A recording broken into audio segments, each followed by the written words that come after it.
Il est né en 1967 à Aberdeen, dans l'État de Washington. Son enfance n'a pas été simple. Le divorce de ses parents, alors qu'il n'avait que 9 ans, l'a brisé. Plus tard, il dira que sa vie s'était divisée en deux, un avant et un après. C'était un gamin joyeux, créatif, qui dessinait des BD et jouait de la batterie. Et il est peu à peu devenu un ado renfermé, hypersensible. Il passait d'une maison à l'autre, dormait chez des potes, et souffrait d'une scoliose et de douleurs d'estomac qu'aucun médecin n'arrivait à diagnostiquer pendant des années. La musique a été son refuge. Le punk rock, surtout The Melvins et les Pixies, a allumé quelque chose en lui. En 1987, il fonde Nirvana avec Krist Novoselic. Il joue dans des clubs pourris, dans des caves, devant des types bourrés et des marginaux. C'était bruyant, crade, mais sincère. Et puis en 1991, tout bascule. Smells Like Teen Spirit explose à la radio et à la télé. L'album Nevermind détrône Michael Jackson au sommet des charts. Cobain devient la voix d'une jeunesse en galère. Mais cette célébrité, il n'en voulait pas. Elle l'a détruit. Il détestait les interviews, les étiquettes, les attentes. Un jour, il balance. « Je suis pas votre putain de porte-parole ». Il voulait pas être un leader, il savait déjà à peine comment s'aider lui-même. La gloire n'a pas élargi son monde, elle l'a étouffé. Les galères de drogue ont commencé. L'héroïne est devenue un moyen d'apaiser sa douleur, physique et mentale. En 1992, il épouse Courtney Love. Leur relation était intense, sauvage, parfois destructrice. 2 blessures qui essayaient de n'en faire qu'une. La même année, leur fille Frances Bean naît. On croyait qu'il allait mieux. Mais les médias lui sont tombés dessus. Rumeurs, critiques, services sociaux. Kurt coulait sous le poids de tout ça. Il a pourtant continué à jouer. In Utero est sorti, brutal, sombre, sans concession, exactement comme il l'avait voulu. Les critiques se déchiraient. Les fans, eux, étaient hypnotisés. Mais dans les coulisses, ils s'effondraient. Les cures de désintox se succédaient. En mars 1994, il fait une overdose à Rome.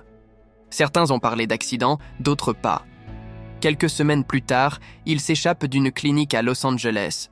Courtney, ses amis, même un détective privé le cherche partout. Personne ne sait où il est.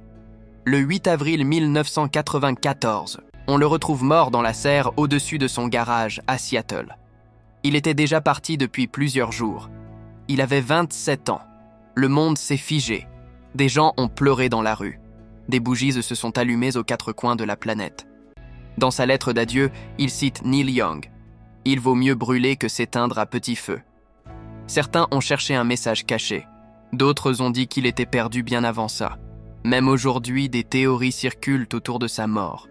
Suicide ? Ou écrasé par la célébrité, la dépression, la pression ? Ou peut-être autre chose ? On ne saura sûrement jamais. Mais ce qu'on sait, c'est ça. Kurt Cobain, c'était pas juste un musicien, c'était un miroir. Il reflétait la douleur, la colère et la solitude de ceux qu'on voulait pas voir. Il parlait pour les sensibles, les cabossés, les laissés de côté. Il a rendu la souffrance légitime, le doute normal, l'authenticité précieuse. Il est resté dans des bouts de phrases murmurées, dans des chemises à carreaux, dans des carnets griffonnés et dans chaque ado qui prend une guitare en espérant qu'enfin, quelqu'un comprendra. Kurt voulait pas être un héros, il voulait juste ne plus être seul. Il souffrait de ce besoin constant d'être compris. Même au sommet, il ressentait ce vide. Ses proches disaient de lui qu'il avait une âme d'artiste et un cœur d'enfant, incapable d'affronter le cynisme du monde.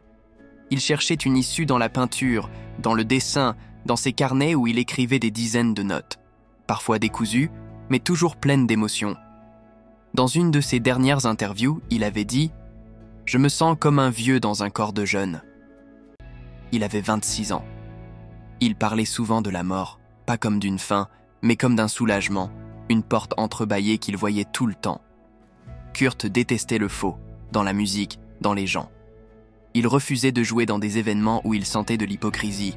Il s'embrouillait avec ses managers, ses producteurs, même avec ses fans quand il sentait qu'on voulait de lui une image et pas un être humain. Il ne supportait pas qu'on transforme la révolte en produit marketing. Les fans le voyaient comme un prophète, un messie. Lui, il se voyait comme un gamin flippé, qu'on avait foutu sous les projecteurs en lui demandant de parler au nom de millions. Ça le bouffait de l'intérieur. Il était sincère jusqu'à la douleur. Parfois au sens propre. La vie de famille n'a pas réussi à le sauver. Sa relation avec Courtney était passionnée mais destructrice. Entre amour, jalousie et dépendance, ils se jetèrent dans les flammes, en sachant qu'ils allaient se brûler. Kurt voulait être un bon père, mais il avait peur de ne pas y arriver. Il écrivait « Ma fille sera meilleure que moi.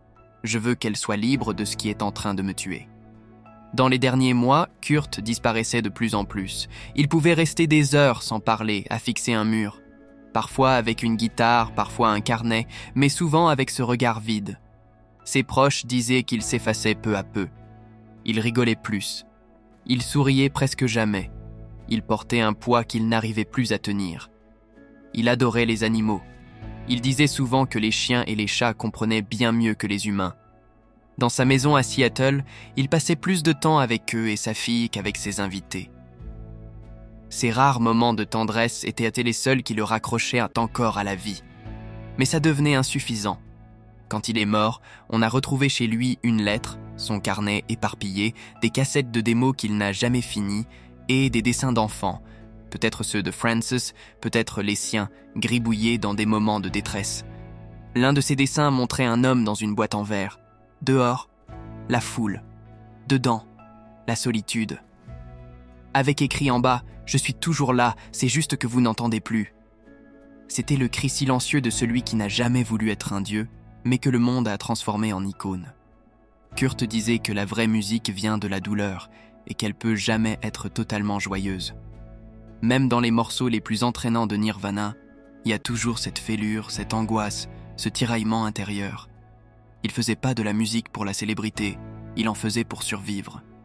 Et quand la musique n'a plus suffi, il s'est tu. Aujourd'hui, on le considère comme un symbole d'époque. Son visage est sur des t-shirts, ses morceaux passent dans les films, ses citations tournent sur les réseaux. Mais derrière tout ça, il y avait un gars fragile, qui voulait pas de scène mais de l'acceptation, pas de la gloire, mais un peu de paix. Il a laissé derrière lui plus que des albums. Il a laissé un sentiment, celui de pas être seul, que ta douleur est réelle, que ta fragilité ne te rend pas faible.